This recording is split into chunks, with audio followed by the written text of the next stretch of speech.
it's difficult to look at Latin America as the region as one unified block. Each country is different.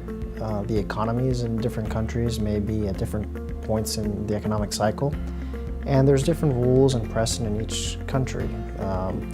It creates challenges when you're entering the market, and I think one of the interesting things and one of the challenges of practicing and having a Latin American practice and doing business in Latin America is finding the right partners, local law firms, advisors, that'll help you get to know the region, the nuances of the legal regime, and the different players.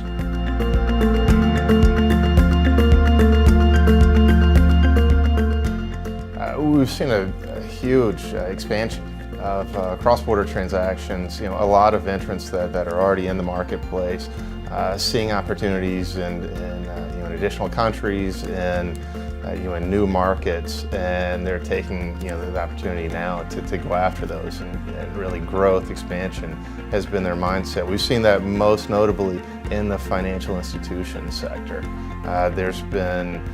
It's been a combination of regional parties seeking growth, along with there's been a number of market participants that have refocused and divesting assets throughout the region.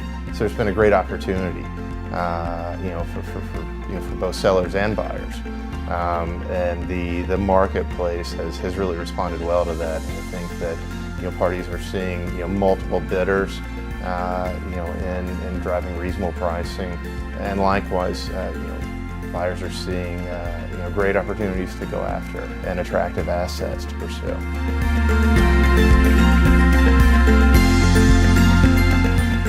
There's a trend that has been happening in the past few years and going forward will be even more significant, is the relevance of banks.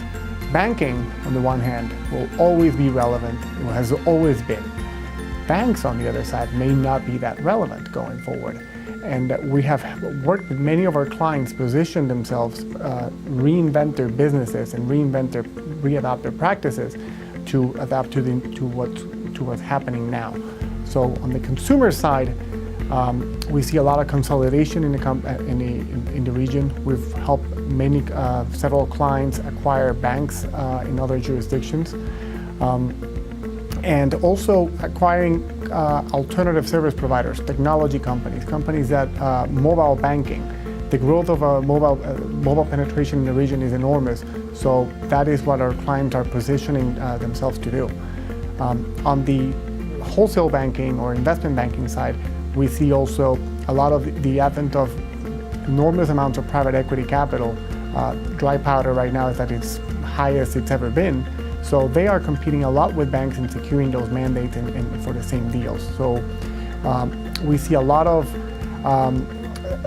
competition for securing mandates with sponsors that operate throughout the region. And we are helping our clients solidify those relationships and support them in the bidding process for those deals.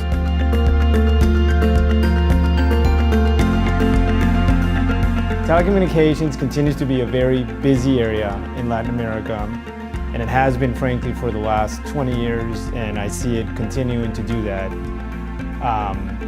for the immediate future, at the very least. There's always the finance inside of all of these systems, whether there was terrestrial or in the actual water, submarine cable systems, and that produces a lot of activity, and it's an interesting area. It shoots off into straight traditional project finance, and then some non-traditional project finance, combined with some equity investments in all these systems.